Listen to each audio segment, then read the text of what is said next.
আল্লাহ বলে আফালা ইয়ানজুরুনা ইলাল ইবিলি কাইফা খুলিকাত, ওরা কি উটের দিকে তাকায় না? উটের কথা আল্লাহ কেন বললেন? উট হচ্ছে এমন আজীব একটা প্রাণী যেটা প্রাণী বিজ্ঞানীদেরকে হয়রান করে দিয়েছে। উটের যে ফিচার আল্লাহ তাআলা দিয়েছেন, মক্কার লোকেরা উটের গোশত খাইতো, উটের দুধ খাইতো, উটের চামড়া দিয়ে দামি লেদার তারা বানাতো, উটের উপর মাল নিয়ে বোঝাই করে এক প্রান্ত থেকে আরেক প্রান্তে পাড়ি দিত। এবং উট হচ্ছে এমন প্রাণী যেটা একসাথে 1 মাস না খেয়ে বেঁচে থাকতে পারে। 1 মাস পানিও খাওয়া লাগবে না, খাবারও খাওয়া লাগবে না। এট এ টাইমে একটা উট, প্রাপ্তবয়স্ক একটা উট একসাথে 200 লিটার পানি খেয়ে ফেলতে পারে। এবং উটের পেটের ভিতরে একটা স্পেশাল ওয়াটার চেম্বার আছে, ওই চেম্বারে রেখে দেয়, খেয়ে ওইটারে পাঠায় দেয় না ওদের কিডনিতে। 200 লিটার পানি একবারে খেয়ে স্পেশাল চেম্বারে রেখে দেয়, যখন লাগবে ওইখান থেকে নিয়ে নিয়ে বেঁচে থাকে। 1 মাস না খেয়ে বেঁচে থাকে কি করে? উটের পিঠে দেখবেন একটা কুজ আছে, এই পুরো কুজটা হচ্ছে চর্বির আধার। উটের যখন খাবার থাকে না মরুভূমিতে, মাসের পর মাস যখন চলে, ওই চর্বি থেকে এনার্জি নিয়ে সে মরুভূমিতে চলে। আমাদের চোখের মধ্যে যেমনি একটা পাপড়ি, এরকম এক পাপড়ি দিয়ে উটকে আল্লাহ বানায় নাই, ডবল লেয়ারের পাপড়ি দিয়েছে। কারণ মরুভূমির মধ্যে চলতে পথে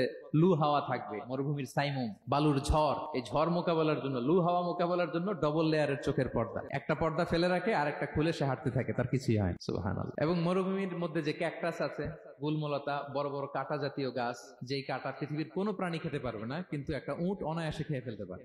উটের জিহ্বাকে এবং পাকস্থলীকে আল্লাহ এমন স্পেশালি মেড করেছেন, যত কাটা দিবেন খেয়ে সাবার ওর কিছুই হয় না। আরে উটকে নিয়ে গবেষণা করলেই তো উটের মালিককে খুঁজে পায় তারা।